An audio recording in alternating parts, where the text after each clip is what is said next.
So, Jesse, welcome to page six. Thank you so much, Page Six, and Page you. six. It's so excited to have you here. So you star in The Irrational on NBC. You play Alec Mercer, a professor of behavioral science. Sounds so Yes. intellectual. I love it. High stake cases, mysteries. I know the season's been a pretty wild ride, and for anyone who hasn't caught up on the series, how would you describe it along with your character? Well, I will say, look, you've given a great introduction. I am a behavioral scientist professor, and I also use my special skills in observing irrational behavior to help solve crimes, mostly homicides. What's coming up? Uh, the all of my work has led to me, first of all, getting a girlfriend who also works on cases. She's a corporate fixer. Her name is Rose Dinshaw, played by the lovely Karen David. And she tags me along on a date, a working date, Oh, where she decides she's going to show me what she does. And somehow I end up getting roped into the work that she's doing and end up going undercover in a local theater production of Little Shop of Horrors, ooh. where I end up playing the plant. What? That's so interesting. Yeah. Well, the crazy part is, right? Like, obviously, I sang, I'm a Broadway kid, Yep. and So that's what went. it never occurred to me that this behavioral scientist would suddenly be singing in any capacity. But suddenly it happened. Luckily, our producers heard me when they say, if that ever happens, I'd love it to be entirely accidental that I end up doing something like that. And it couldn't be better because I'm a big fan of Little Shop of Horrors. I know Little Shop of Horrors is enjoying a great time off Broadway in New York just now. Shout out to Milo Manheim. But I suddenly get to play a role that I would love to play on stage at some point, but like that I've always loved and always wanted to play in my little TV show. Audrey 2. This plant is talking to you. I love that. Now, what actually drew you to this role and how does it challenge you as an actor, especially Well, being a Broadway guy? yeah. Well, first of all, like I've been fortunate enough to have roles where I've been in the detective world. Uh, Yep. I've played two different detectives on television. So the I didn't know what the natural progression was going to be, but it turned out it's this, where I'm not playing a detective, but I'm doing the same kind of work from a completely different angle Pretty as much. a professor. And it feels like a great evolution. Like, yes, of course, Law and Order, I was always the detective, just the facts kind of thing. You know, on The Flash, I had played Detective Joe West, and that's sort of supernatural and otherworldly, even went to different universes.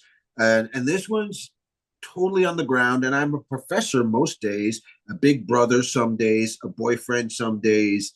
That I didn't get to do that in those other worlds. So it feels more rounded and more specific being a scientist. Well, how would you rate your crime solving skills in real life since you have so much, detective background, so to speak? I'm gonna have to give that about a three. Oh, so you've never helped to solve a crime, I'm assuming. No, not any major crimes. No, I mean, I've been able to solve crimes that maybe my dog took something from somebody else, but those are pretty easy. So as far as Simple having crimes. big skills that way, nah, I don't got it. Don't worry, Also, don't I'll even have teach you. I'll teach you a you. thing or two. You got it. You got it I like feel that. like I'm like the CIA and the FBI in one. I can always Okay. find out anything. But Okay. then So let's again, break. every woman can. Absolutely, you're absolutely right about that. Every woman can. And riddle me this: is it not true that most New Yorkers can solve situations? Absolutely. We can Is that smell not it in true? our blood. Absolutely. I think on a day-to-day basis, we're figuring out not crimes, but like figuring out mysteries as we literally walk down the street. Why? Because self-preservation. You have to figure things out. That is very true. Now, I was reading though that if you weren't to be an actor, you would have been a teacher. Do you still feel that way? I absolutely do feel that Because way. I know that you're basically playing a professor. So for you to be doing Yes, that, are you kind of living your dream? I'm a little bit living my dream. And I will say that at the moments when we're filming the scenes where I'm in my classroom, they are the most natural scenes to me. And I don't know why, because I've obviously never really been a teacher. I've taught acting before and I still do it now. but like I've never been a full-fledged teacher, but it feels absolutely natural to me. And I'll tell you why, because I grew up in what I call the golden age of public schools. And so we had magnet schools. I was in upstate New York, Buffalo, and we had magnet schools that, pointed students towards where they're, meant to be. I was pointed towards the arts. I had teachers that absolutely went above and beyond to make sure that we got every bit of kinds of education you could possibly get. And they were my heroes and my saviors in many ways. So I wanted to be that hero growing up, and I still do. Like, I think kids deserve that. Absolutely. They absolutely do. I mean, listen, if you were to pick a subject to teach besides acting, what would Okay. that subject be? I'm gonna have to say I have a distinct interest in sustainable architecture right now. Interesting. Now, obviously, I would have to go to school for all kinds of maths and sciences before I could do anything like that, but it is something I'd be absolutely interested in teaching. Now, I do know that you worked at the Moondance Diner in New York City back in the 90s. We're going to go back, Yeah. okay? Yes, yes, yes, yes. What was the most challenging part of that?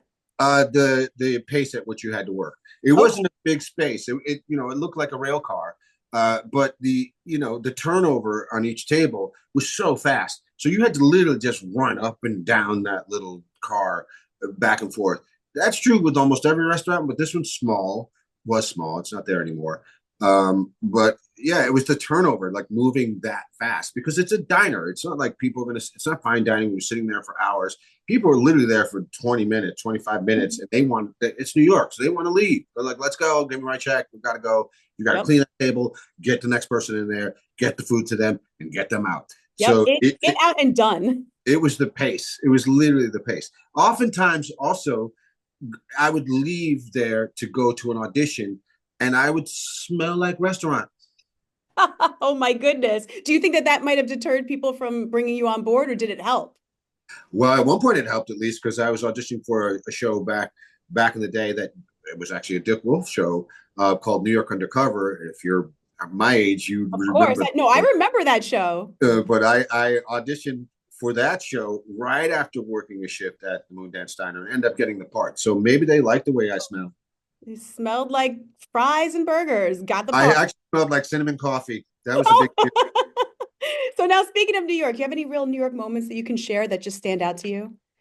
New York moments that I can share that stand out. Um, I mean, in New York's a moment every single day, every single minute. So there's absolutely there's so many, but I will say that like my career has led me to some fantastic New York moments. One of the best ones that I can think of right off the top of my head is when I started working on Law and Order. I was working with the great Jerry Orbach. I was extremely nervous a lot. I think for the whole first season, I was really nervous because I had admired Jerry so much. And there was a point where I think we were in Midtown filming outside, and New York's New York. So New York's going to New York. Like people ain't paying attention to you, and some people are even mad that you're over there filming. And there was one point where I'm standing with Jerry, and we're talking to somebody we suspect as being a murderer.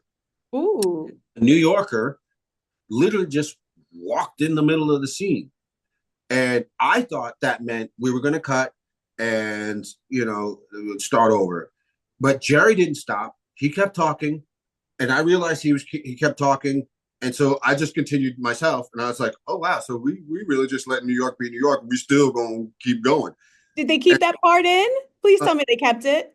I'm pretty sure they did. I don't know if I saw it on TV, but I'm pretty sure they did. They didn't stop, and we didn't do it again. So like we let New York be New York, and we kept doing what we were doing. I love I that. learned a lot that day. I love that. That is all. I know that's how we are. We just walk around. We don't care. Anything could be happening. Doesn't matter. It doesn't matter. No. Somebody who's not from New York, when they're looking up at the buildings, when they're, taking pictures, when they're walking too slow, you just kind of know. Yeah, I mean, aliens could show up, and New York would be like, "Well, I still got to get on this train." Exactly. Exactly. Now, I know that while you were working at that diner, you met Jonathan Larson, the Yes. legend. Is that how you were cast in Rent?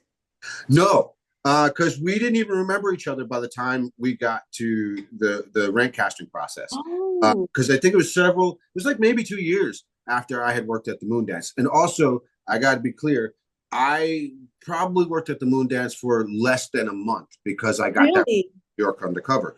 Good But for you. but the person training me was Jonathan Larson.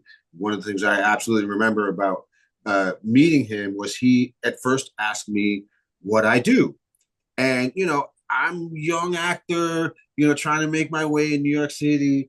But here I am waiting tables, like the typical story, right? So I was a little embarrassed to say out loud that I'm like, well, I'm an actor. And I kind of said it like that. I'm an actor, but obviously I'm waiting tables now.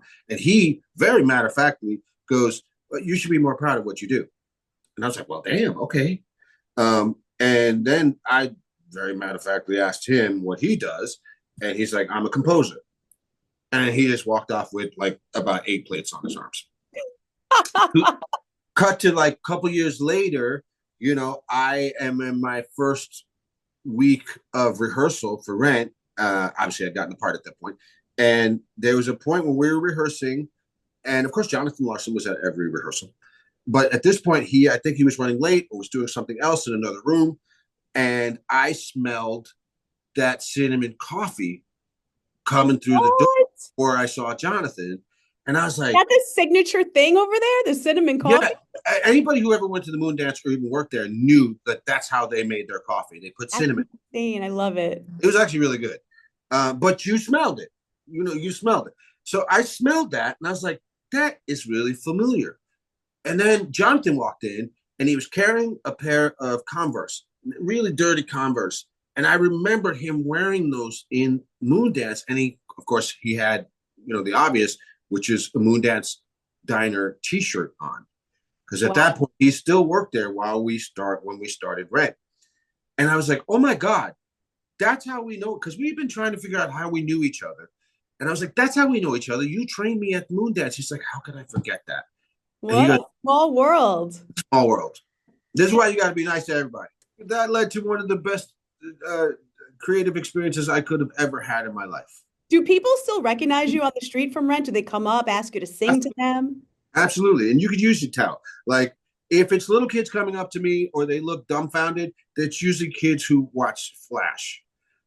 If they're older people and they're kind of matter of fact when they come up to me, those are people who watch Law and Order. If they're any age and they're walking up to me and they're entirely emotional about it, those are Rent fans. Ah, awesome. Awesome. Do you still talk to anyone from the cast? Almost everybody. We have like a text thread. You do? I was going to say, you have a group text? We have a group chat. Yeah. And like literally every day, I'll probably get calls today about whatever's going on. Crazy. That's awesome. We literally talk to everybody from the original cast. Any side chats or everything goes through the group chat? There's some side chats. You know how these things work. Of course. You get your favorites. That's how it works. I won't say favorites, but sometimes you got to say things that don't necessarily pertain to everybody. Now, by the way, so speaking of Jonathan, he's got the Jonathan Larson project, the musical. Have you seen it yet? No. I'm all the way over here in Vancouver, so I've only heard great things about it through our whole Rent family. They're of course they're all involved and over there they're taking it in. I hope I get to see it before it disappears. But I'm sure it's fantastic.